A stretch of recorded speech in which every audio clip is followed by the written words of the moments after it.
மனைவி அமைவதெல்லாம் இறைவன் கொடுத்த வரம். இதை சொல்லும்போது ஆமா ஆமா அப்படின்னு மார்த்தட்டிப்போம்.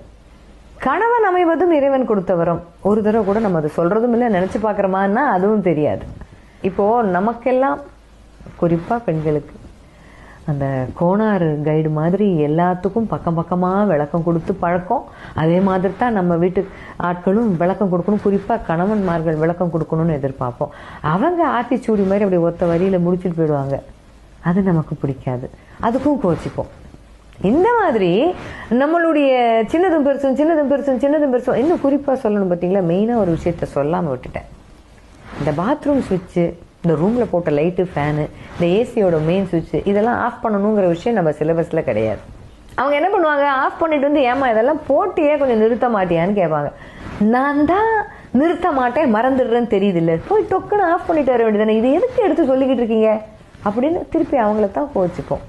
ஆக மொத்தம் இந்த மாதிரி நம்மளுடைய சின்னதும் பெருசுமான எத்தனையோ, இது குறைகள்னு சொல்ல முடியாது, நம்மளை சரி செஞ்சுக்கலாம், மாற்றிக்கலாம் அப்படிங்கிற மாதிரி சில பழக்கங்கள்.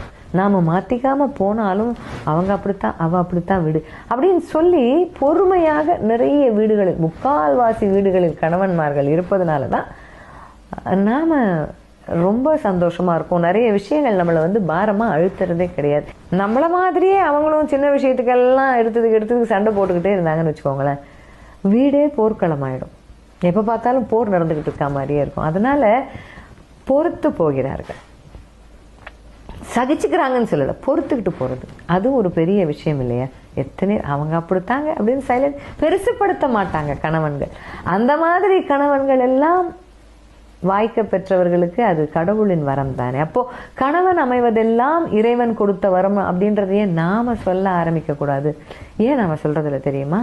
நம்மளுடைய ஆகப்பெரிய பலவீனமே ஆமா அப்படின்னு நம்ம டக்குன்னு எந்த விஷயத்தையும் ஒத்துக்கிறது கிடையாது. அதனால கொஞ்சம் ஆமாங்க செஞ்சிருக்கலாம் இல்லை அப்படின்னு நாம ஒத்துக்க ஆரம்பிச்சோன்னு வச்சுக்கோங்க, வீடும் அழகா இருக்கும். கணவன் நமக்கு கிடைத்த வரம் அப்படிங்கிறத நம்மளால நாளடைவில் உணர முடியும், அதை உரத்த குரலில் சொல்லவும் முடியும். அப்புறம் என்ன, மனைவி அமைவதெல்லாம் இறைவன் கொடுத்த வரம்னு உங்க வீட்டு கணவன் அடுத்தவங்கள்ட்ட உங்களை பத்தி பெருமையா சொல்லும் போது, இந்த கணவன் அமைந்ததும் இறைவன் கொடுத்த வரம் அப்படின்னு நீங்களும் ஒரு முறையாவது உரத்த குரலில் சொல்லி பாருங்கள். நேற்றைய பொழுது அனுபவம், இன்றைய பொழுது நிச்சயம், நாளைய பொழுது நம்பிக்கை, நம்பிக்கையோடு இருங்கள்.